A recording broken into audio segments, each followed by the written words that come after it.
Welcome back to the channel, everyone. I'm Indy, and today we're going to be reviewing Abiotic Factor. Abiotic Factor is a survival crafting game where you, as a new employee of Gate, find yourself in one of the worst first days ever. Soon upon arrival in the underground research facility, you understand things will never be the same. You get caught between a containment failure that has unleashed creatures from another dimension and the Order, a military group that is set out to kill anything that moves. Fight, loot, build, craft, and empty your bowels in this hilarious 90s sci-fi style survival game. Now, I know some of you might look at this game and be like, maybe with some better graphics I'd play it. Let me tell you right now. Throw that thinking out the window.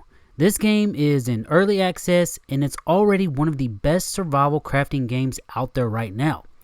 Not only do you get great survival mechanics such as thirst, hunger, pooping, you also get player progression. Yes, you heard that correctly. The start of the game is very important because you'll be choosing your character and their starter skills. Now, the game is set up to play for 6 players if you want, so if you're playing with friends, I'd recommend having a well-rounded team because it'll play a major role in the beginning of the game. You want to be a brute and Hulk smash your enemies? Well, you can start that way. Do you want to be proficient in construction? You can do that as well. Just know, these starting traits are permanent, but you will be able to level up in other areas later in the game. Or, not really late. You'll level them up later in the game, but you're leveling them up whatever you're doing. For instance, my character is not well versed in combat. So what did I do? I crafted a crossbow and started using it continuously so I could level up my skills with ranged weapons. I mean, hey, look, my friends, they are the brute force, so someone has to be the ranged player, am I right? One of the things that I really enjoyed about this game is the night and day cycle. You can check this time on your watch and even what day it is. This is important because at nighttime the power turns off, and outside of your base it can be extremely dangerous with not only creatures but patrolling robots that will absolutely wreck you. Now, at your base, you'll have all your crafting benches and storage and all that good stuff you need to survive. The catch is, benches need to be powered through electrical outlets that, guess what? They do not work at night. So, of course they don't. No worries though, as you can craft batteries to help get you through those lonely cold nights. FYI, work on upgrading your workbench. It will help you tremendously. The crafting is pretty legit as well. You'll have to discover a bunch of the recipes that you'll need. You'll also have to learn. You'll have to learn them once you get them. You'll have to learn them in this sort of matching game.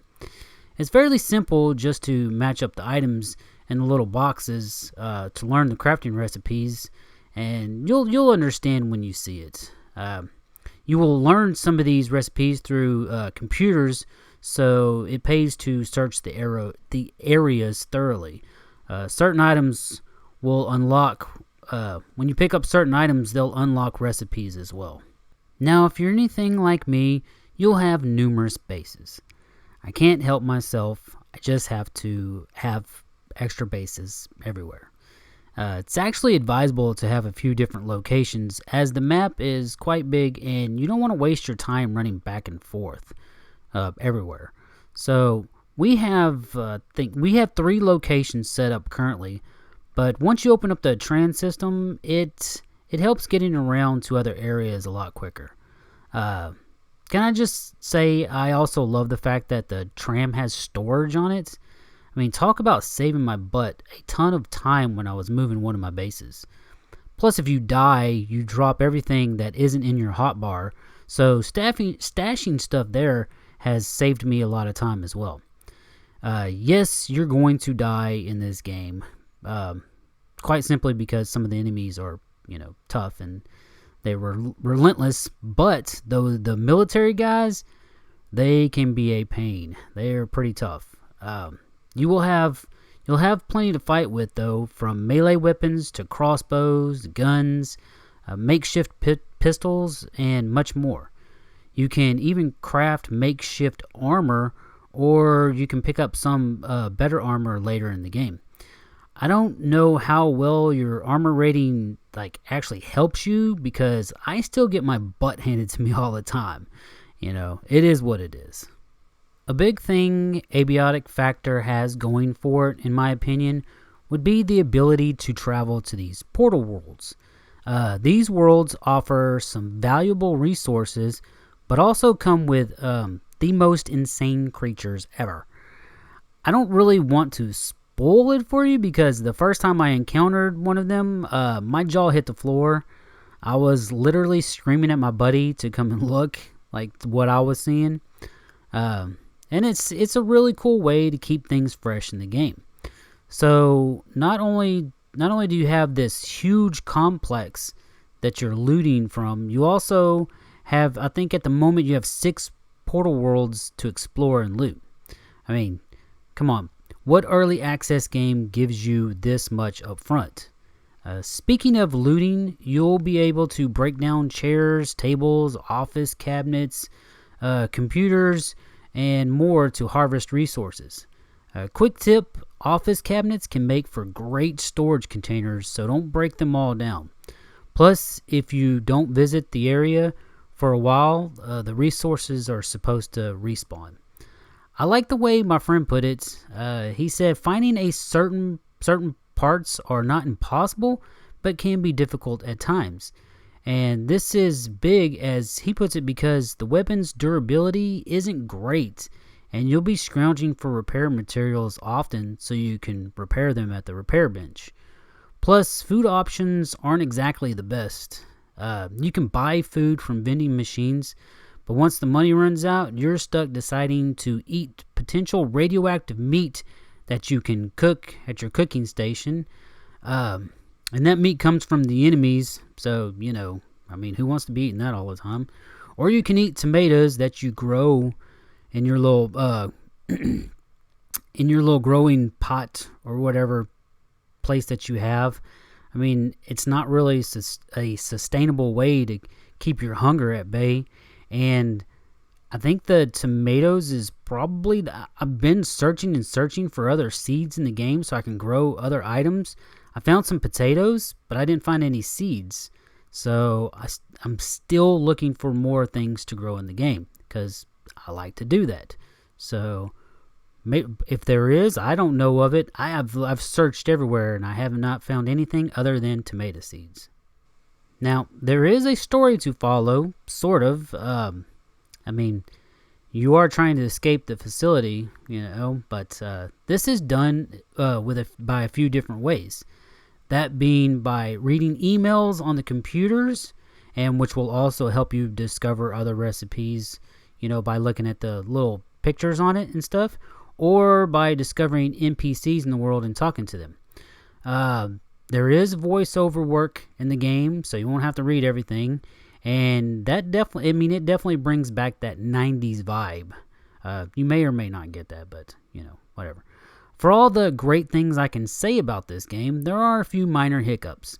I've had a few times where my hotbar disappeared and the interaction prompt, it didn't show up, so that made things a little difficult. I think I was actually in one of the portal worlds when that happened.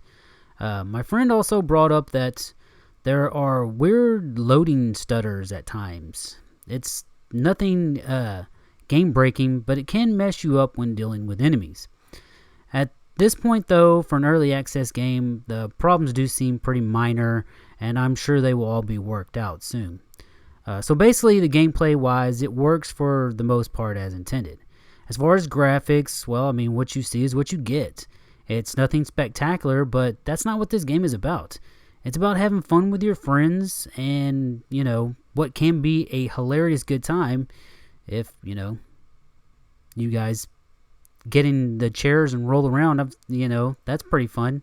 But yeah, it can be a pretty funny game dealing with a lot of the challenges that you're going to face.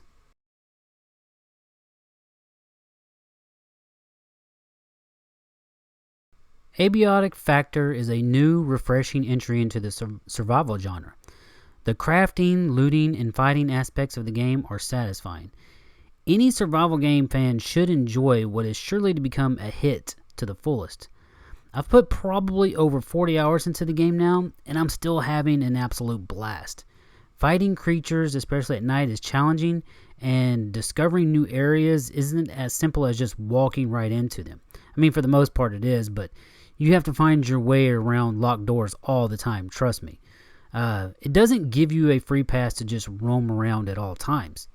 Being able to travel to other dimensions and explore large areas keeps the game fresh as well. There is a roadmap for the game on Steam, and I highly recommend checking it out. Also, check out those Steam reviews because, guess what? I'm not the only one that thinks this game is going to be a hit. Thank you so much for checking out my review. If you enjoyed it, please give it a thumbs up. And yeah, I enjoy this game a lot. And my friends, they feel the same way. They enjoy this game quite a bit. I think they said that they would score it probably exactly what I did. We're having a blast playing this game. It's a lot of fun to play with your friends. I have played it by myself for some time as well, so I mean it's not impossible to play on your own. Also, I forgot to mention that you have to sleep in the game as well. So, and then while you're sleeping, you have to play this little mini game. So yeah, I'm sorry I forgot to mention that earlier, but yeah, check it out. Really, just if you enjoy survival games and you love crafting and looting and all that stuff, you're gonna enjoy this game. It is a blast to play, and I'm probably gonna put who knows how many more hours into this stinking game, and it's crazy for an early access game to spend this much time in it. But I'm excited. I'm excited to see what they have coming in the future of this game.